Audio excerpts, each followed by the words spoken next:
रूपल, जिसकी उम्र 23 साल थी, एक एयरलाइंस के साथ ट्रेनी एयर होस्टेज के तौर पर काम कर रही थी।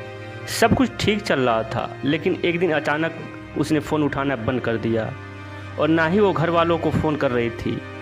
रूपल के घर वालों ने मुंबई के एक परिचित से मदद मांगी और उसके बाद जो खुलासा हुआ उसने पूरे परिवार के होश उड़ा दिए। नमस्कार और आदाब दोस्तों, मैं वाजिद। आप सुन रहे हैं क्राइम की सच्ची कहानी। आइए जानते हैं घटना की पूरी कहानी। लेकिन इससे पहले मैं आपसे रिक्वेस्ट करूंगा कि आप चैनल को सब्सक्राइब करें, वीडियो को लाइक और शेयर भी करें। मुंबई के अंधेरी ईस्ट का मारोल इलाका एनजी कोऑपरेटिव हाउसिंग सोसाइटी के फ्लैट्स में हर दिन की तरह सब कुछ नॉर्मल था। लेकिन रविवार 4 अगस्त 2023 की रात 10 बजते बजते उस सोसाइटी में हड़कंप मच गया। एक फ्लैट का दरवाज़ा अंदर से बंद था। छत्तीसगढ़ की रहने वाली रूपल ओगरे ने वो फ्लैट किराए पर ले रखा था, जो एक ट्रेनी एयर होस्टेज थी। वो फ्लैट में अपनी चचेरी बहन के साथ रहती थी, लेकिन इत्तेफाक से उसकी चचेरी बहन उस वक्त छत्तीसगढ़ गई हुई थी और रूपल फ्लैट में अकेली थी। ऐसे में उसके फ़ोन नहीं उठाने पर घर वालों का परेशान होना बिल्कुल लाजमी था। घर वालों के उसे कई बार कॉल करने के बावजूद जब उसने कोई रिस्पॉन्स नहीं दिया तो उसकी बहन ऐश्वर्या ने मुंबई में ही रहने वाले अपने एक दोस्त को उस हाउसिंग सोसाइटी में जाकर रूपल के बारे में पता करने को कहा। वो लड़का रात को करीब 10 बजे रूपल के फ्लैट पर पहुंचा। जब अंदर से कोई रिस्पॉन्स नहीं मिला तो उसने एक चाबी बनाने वाली की मदद ली और डुप्लीकेट चाबी की मदद से उसके फ्लैट का दरवाज़ा खोल दिया। लेकिन अंदर का मंजर देखकर वहां मौजूद तमाम लोगों के कदम ठिठक गए। पूरे फ्लैट में जगह जगह खून के छींटे थे और फ्लैट के एक बाथरूम में रूपल की लाश पड़ी थी। रूपल का गला कटा हुआ था और फर्श पर ढेर सारा खून बिखरा हुआ था। लेकिन ये अपने आप में बड़ी अजीब बात थी। आखिर एक बंद फ्लैट में रूपल का कत्ल कब और कैसे हुआ? कातिल इस वारदात को अंजाम देकर कहाँ फरार हो गया? आखिर रूपल से ऐसी किसी की क्या दुश्मनी थी? इस कत्ल को लेकर कई सवाल थे। जल्दी से सोसाइटी के लोगों ने पुलिस को सूचना दी और अगले कुछ ही पलों में मुंबई पुलिस अपनी फॉरेंसिक टीम के साथ मौका वारदात पर पहुंची। पुलिस ने लाश को बरामद कर पोस्टमार्टम के लिए भिजवा दिया और इसी के साथ मामले की जांच शुरू कर दी। पुलिस को छानबीन में पता चला कि रूपल ने पिछले मार्च के महीने में एक ट्रेनी एयर होस्टेज के तौर पर एक प्राइवेट एयरलाइन के साथ अपने करियर की शुरुआत की थी और अपनी कज़िन ऐश्वर्या के साथ इस किराए के फ्लैट में वो पिछले 3 महीनों से रह रही थी।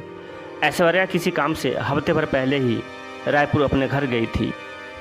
रूपल ने रविवार की सुबह अपने घर वालों से बात की थी, लेकिन दोपहर 1:30 बजे के बाद अचानक उसने फ़ोन उठाना बंद कर दिया। इस पर रूपल के पिता और उसकी कज़िन ऐश्वर्या दोनों काफ़ी परेशान हो गए थे।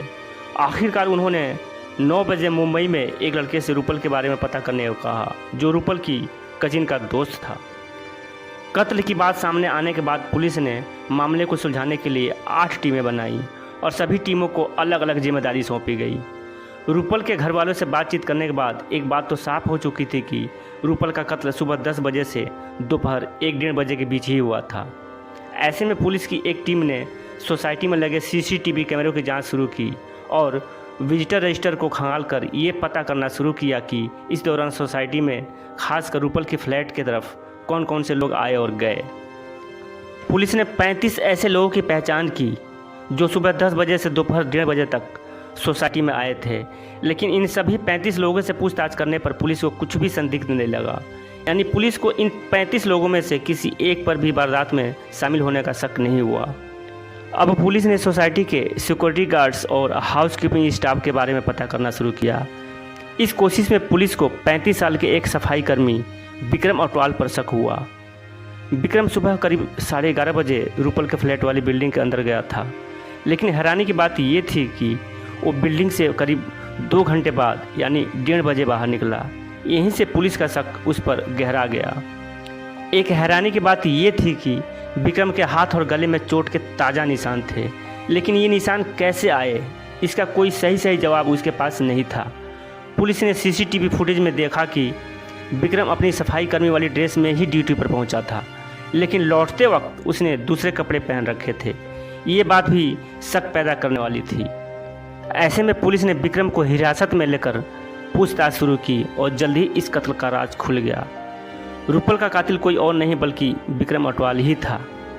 विक्रम सफाई के लिए रूपल के फ्लैट में गया था, लेकिन उसे अकेला पाकर उसने रूपल से ज़्यादती करने की कोशिश की और जब इसमें वो नाकाम रहा तो उसने रूपल की जान ले ली। यही वजह है कि वो बिल्डिंग में गया तो करीब 11:30 बजे, लेकिन बिल्डिंग से बाहर आने में उसे 2 घंटे लग गए और वो करीब 1:30 बजे बाहर निकला। विक्रम के हाथ और गले में चोट के निशान भी रूपल के कत्ल के दौरान लगे थे, क्योंकि रूपल विक्रम की ज़्यादती का लगातार विरोध कर रही थी और उसने चिल्लाकर खुद को बचाने की कोशिश भी की थी। इसी दौरान दोनों में लड़ाई भी हुई थी। चूँकि विक्रम ने रूपल को काबू कर उसका गला एक तेज़ धार चाकू से काट दिया था, तो विक्रम के कपड़ों पर भी रूपल के खून के छींटे लग गए थे। ऐसे में उसे इस हाल में बाहर जाने पर पकड़े जाने का खतरा था। उसने अपने कपड़े बदले और तब बिल्डिंग से बाहर निकला।